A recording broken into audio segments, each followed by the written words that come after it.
Subscribe before it's too late.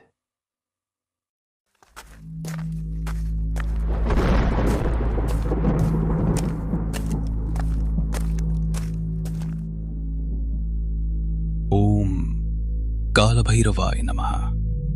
अंधकार द्वारम उद्घाटय मृतछाया मंगवशम। बस अब बहुत हो गया। मैं कई दिनों से तुम्हारे चक्कर लगा रही हूँ, लेकिन मेरा काम अभी तक नहीं हुआ। क्रोध में लिया गया फैसला अक्सर गलत होता है।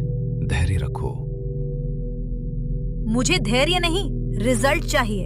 अगर तुमसे नहीं हो सकता तो मुझे क्लियरली बता दो, मैं किसी और से अपना काम करवा लूंगी। तुम्हारा काम इतना आसान नहीं है। जिस शक्ति को जगाने की जिद तुम कर रही हो, उसे वश में करना हर किसी के बस की बात नहीं। मुझे इससे कोई मतलब नहीं, मुझे सिर्फ अपना काम पूरा चाहिए। आज रात तुम्हारी हर इच्छा पूरी होगी। आई होप इस बार भी सिर्फ वादा नहीं, काम होगा।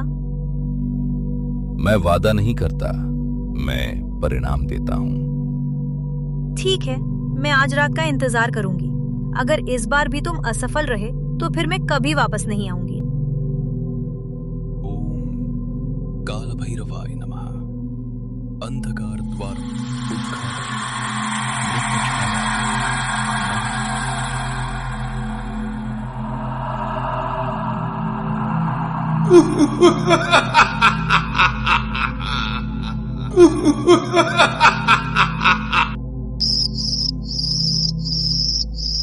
शहर के एक अपार्टमेंट में अर्नब और उसकी मंगेतर राध्या अपनी शादी से एक रात पहले भविष्य के सुनहरे सपने देख रहे थे।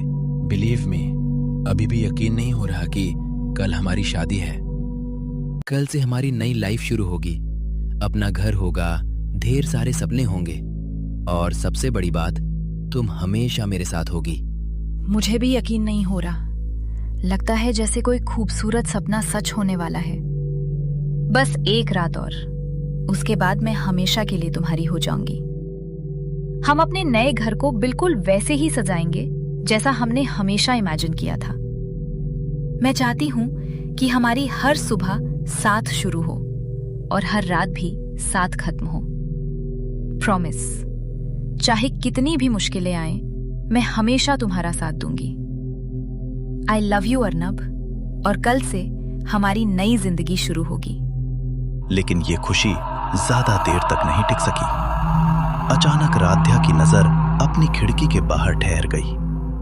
वहां हवा में एक काले धुएं का भयावह गुबार बिना हिले डुले खड़ा था। राध्या, क्या हुआ? Why are you so quiet? कुछ ही क्षणों बाद वो धुआं तेजी से कमरे के अंदर आया और सीधे राध्या के शरीर में समा गया। उसी पल उसका व्यवहार पूरी तरह बदल गया। उसके चेहरे से सारे भाव गायब हो गए। राध्या, कहाँ जा रही हो? आंसर मी, क्या हुआ है? और वो किसी अदृश्य शक्ति के वश में धीरे धीरे बालकनी की ओर बढ़ गई। अगले ही पल एक दिल दहला देने वाली चीख सुनाई दी और सब कुछ हमेशा के लिए बदल गया। राध्या की चीख सुनते ही अर्नब बदहवास होकर उसके घर की ओर दौड़ पड़ा। रास्ते भर उसके मन में डर और बेचैनी बढ़ती रही। जब वो वहां पहुंचा, तब तक पूरी बिल्डिंग के बाहर लोगों की भीड़ जमा हो चुकी थी। जमीन पर राध्या का निर्जीव शरीर पड़ा था। कुछ मिनट पहले तक जो लड़की उसके साथ भविष्य के सपने देख रही थी, अब वही हमेशा के लिए इस दुनिया को छोड़ चुकी थी। उस पल अर्नब के भीतर जैसे सब कुछ टूट गया।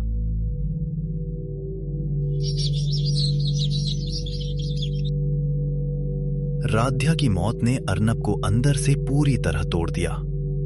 जिस लड़की के साथ उसने पूरी जिंदगी बिताने का सपना देखा था, उसी की यादें अब उसके कमरे की दीवारों में कैद होकर रह गई थीं। अगले 15 दिनों तक उसने खुद को कमरे में बंद कर लिया। उसने किसी का फोन नहीं उठाया, किसी से बात नहीं की और बाहर निकलना भी बंद कर दिया।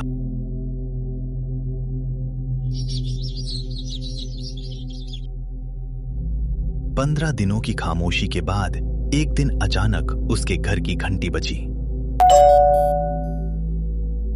कई दिनों बाद पहली बार उसके मन में एक उम्मीद जागी। राध्या, मुझे पता था तुम मुझे छोड़कर नहीं जाओगी। I knew you would come back.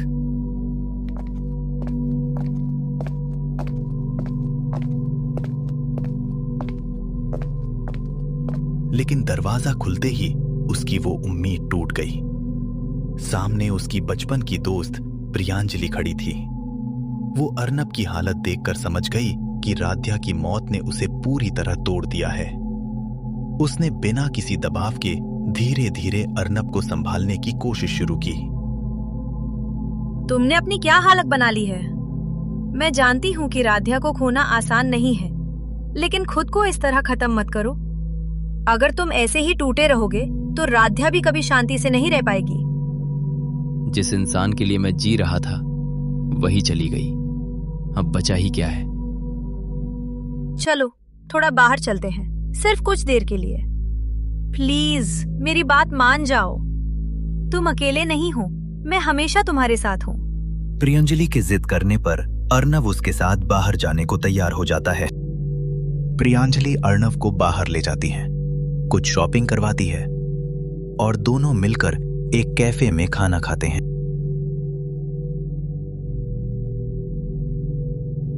Thank you Priyanjali, आज कई दिनों बाद मैं थोड़ा बेटर फील कर रहा हूँ। तुम अकेले नहीं हो, मैं हमेशा तुम्हारे साथ हूँ।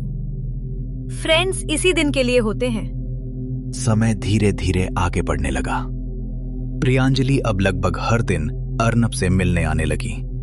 वो उसे घर से बाहर ले जाती, उसके साथ खाना खाती, छोटी छोटी बातों में उसका ध्यान बटाने की कोशिश करती और देर रात तक फोन पर उससे बातें करती। कई महीनों बाद पहली बार अर्नब के चेहरे पर हल्की सी मुस्कान दिखाई देने लगी। उसे लगने लगा कि शायद दर्द कभी पूरी तरह खत्म तो नहीं होता, लेकिन उसके साथ जीना सीखा जा सकता है। उसे ये एहसास भी नहीं था कि जिस इंसान पर वो सबसे ज्यादा भरोसा करने लगा था, वही उसकी जिंदगी का सबसे बड़ा राज अपने सीने में छिपाए बैठा था। कुछ महीने बीतने के बाद प्रियांजलि ने अर्नब के सामने शादी का प्रस्ताव रखा। अर्नब, मुझे तुमसे एक जरूरी बात कहनी है। मुझे लगता है कि हमें शादी कर लेनी चाहिए। नहीं, मैं अभी शादी के लिए तैयार नहीं हूँ। हम बचपन से एक दूसरे को जानते हैं। मैं तुम्हें अच्छी तरह समझती हूँ और मुझे यकीन है कि मैं तुम्हें हमेशा खुश रखूंगी। राध्या हमारी सबसे अच्छी दोस्त थी। अगर वो हमें साथ देखेगी तो खुश ही होगी। प्लीज एक बार इस बारे में सोचो। शुरुआत में अर्नब इस रिश्ते के लिए बिल्कुल तैयार नहीं था। उसे लगता था कि राध्या की जगह कोई भी कभी नहीं ले सकता। लेकिन समय के साथ प्रियांजलि ने उसे ये विश्वास दिलाया कि जीवन रुकता नहीं है और आगे बढ़ना ही सबसे बड़ा सच है। बहुत सोचने और खुद से लंबी लड़ाई लड़ने के बाद आखिरकार अर्नब इस शादी के लिए तैयार हो गया। अगर राध्या सच में चाहती कि मैं खुश रहूं, तो शायद मुझे आगे बढ़ना चाहिए। शादी से ठीक एक रात पहले अर्नब के मोबाइल पर एक अनजान नंबर से कॉल आया। हेलो, क्या मैं अर्नब से बात कर रहा हूँ? कौन बोल रहे हैं?